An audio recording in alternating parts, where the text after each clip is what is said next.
Josué, capítulo 2. E Josué, filho de Num, enviou secretamente de Sitim 2 homens a espiar, dizendo: Ide reconhecer a terra e a Jericó. Bom, isso do hebraico Jericó, ou então Jerichó, né? Que significa lua, né? Para você anotar aí no seu caderno, você vai ver aí, né? Yorosh, que é lua, né? Lua nova, que significa também, então, a palavra Jericó vem de Jerichó, que é lua nova. Era assim chamada por causa do formato crescente da planície, onde ela estava ali se encontrava, né? Onde a cidade de Jericó se encontrava com montanhas em todo o seu redor.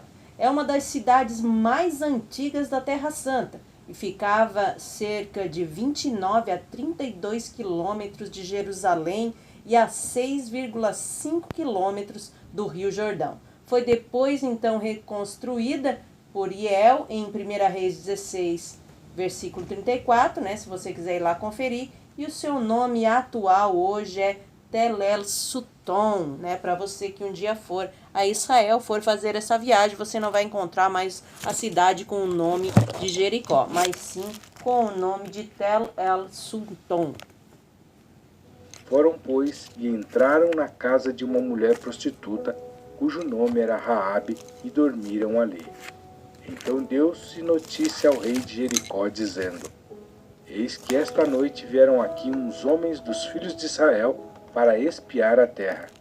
Por isso mandou o rei de Jericó dizer a Raabe: Tira fora os homens que vieram a ti e entraram na tua casa, porque vieram espiar toda a terra.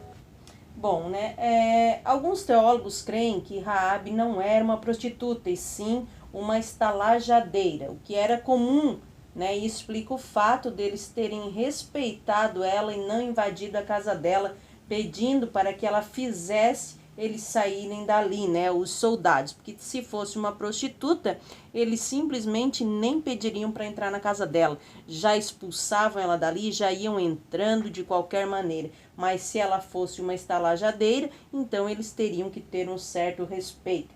O rei e seus súditos estavam atentos a qualquer estranho que entrasse em Jericó. A cidade então foi fechada por tráfico poucos dias depois. Porém aquela mulher tomou os 2 homens e os escondeu, e disse: É verdade que vieram homens a mim, porém eu não sabia de onde eram. E aconteceu que, havendo-se de fechar a porta, sendo já escuro, aqueles homens saíram. Não sei para onde aqueles homens se foram. Ide após eles depressa, porque os alcançareis. Porém ela os tinha feito subir ao eirado, e os tinha escondido entre as canas do linho, que pusera em ordem sobre o eirado. Bom, os telhados planos das casas, que ficavam expostos ao sol, estavam bem adaptados para o amadeiramento ou secagem de frutas ou grãos. Isso era comum lá no Oriente. As canas de linho que Raabe estendeu sobre o telhado serviu então de esconderijo. Essas canas teriam cerca de 1 metro. Uma vez secas, as canas então perdiam suas cascas, então as fibras soltas eram usadas para fabricar fios de linho. E foram-se aqueles homens após eles pelo caminho de Jordão, até aos vaus, e havendo eles saído, fechou-se a porta. Ao anoitecer, as pessoas, fechavam ali, os soldados fechavam a porta logo depois do anoitecer, para que a segurança da cidade ficasse melhor, né? Que houvesse então uma segurança maior. Viajantes que não conseguiam alcançá-los antes de serem fechados os portões eram então obrigados a passar a noite no lado de fora, porque depois dos portões fechados não se abria mais. E eles ficavam então expostos às tempestades e aos ladrões, a menos que houvesse então uma pequena entrada no portão grande. E qual era essa entrada do portão grande? Era conhecida como fundo de agulha. Né? Era uma grande porta e no meio desse grande portão havia uma pequena porta, onde Jesus, lá em Mateus 19, 24, fala, né, que é mais fácil um camelo passar por um fundo de uma agulha do que um rico entrar no reino do céu. Era desse tipo de porta que talvez Jesus estivesse falando, ou alguns teólogos também acreditam que poderia realmente ser um fundo de agulha, mas acredita-se que era esse tipo de fundo de agulha, por essa porta que era muito difícil de passar pelos camelos, mas a explicação completa você tem lá no Evangelho de Jesus Cristo, segundo escreveu Mateus, dá uma conferida lá.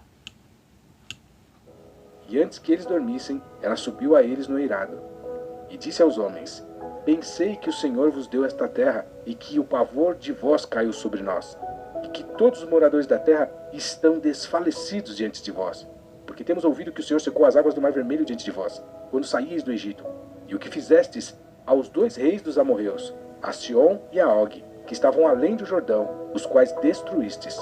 O que ouvindo, desfaleceu o nosso coração, e em ninguém mais há ânimo algum, por causa da vossa presença, porque o Senhor vosso Deus é Deus em cima nos céus e embaixo na terra.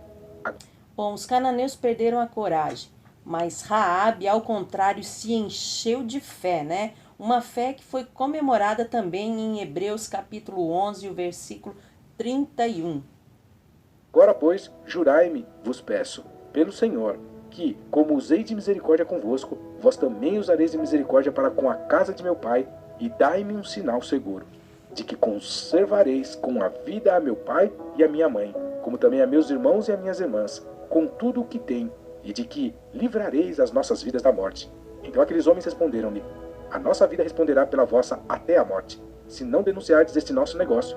E será, pois, que, dando-nos o Senhor esta terra, usaremos contigo de misericórdia e de fidelidade. Ela então os fez descer por uma corda pela janela, porquanto a sua casa estava sobre um muro da cidade, e ela morava sobre o muro.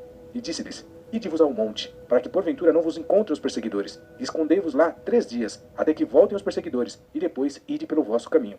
E disseram-lhe aqueles homens: Desobrigados seremos deste juramento que nos fizeste jurar. Eis que, quando nós entrarmos na terra, atarás este cordão de fio de escarlata à janela por onde nos fizeste descer, e recolherás em casa contigo a teu pai, e a tua mãe, e a teus irmãos, e a toda a família de teu pai. Será, pois, que qualquer que sair fora da porta da tua casa, o seu sangue será sobre a sua cabeça, e nós seremos inocentes. Mas qualquer que estiver contigo em casa, o seu sangue seja sobre a nossa cabeça, se alguém nele puser a mão. Porém, se tu denunciares este nosso negócio, seremos desobrigados do juramento que nos fizeste jurar. E ela disse: Conforme as vossas palavras, assim seja. Então os despediu, e eles se foram. Bom, esse cordão era usado por prostitutas, né? Era o que, na verdade, dava a entender que Raabe, então, era uma prostituta e não uma estalajadeira. Isso, ao certo, ninguém pode afirmar, né? Porque existem essas 2 linhas teológicas. Já neste versículo, parece comprovar que Raabe seria uma prostituta, porque este cordão era somente usado por prostitutas para chamar os seus clientes, ou seja, quando elas estivessem à disposição, esse cordão era pendurado na janela, era usado para, pendurado nas portas para mostrar aos clientes que estava vago o local. E ela atou o cordão de escarlata à janela. Foram-se, pois, e chegaram ao monte, e ficaram ali 3 dias, até que voltaram os perseguidores, porque os perseguidores os buscaram por todo o caminho, porém não os acharam. Esses montes eram os montes aconselhados por Raabe, né, que ficavam a apenas 800 metros de Jericó, com até 500 metros de altura e com muitas cavernas. Assim aqueles 2 homens voltaram, e desceram do monte, e passaram e chegaram a Josué, filho de Num, e contaram-lhe tudo quanto lhes acontecera. E disseram a Josué: Certamente o Senhor tem dado toda esta terra nas nossas mãos, pois até todos os moradores estão atemorizados diante de nós. Bom, queremos encerrar então este capítulo desejando que Deus abençoe a sua casa, a sua vida, a sua família, a sua saúde, o seu ministério, em nome de Jesus.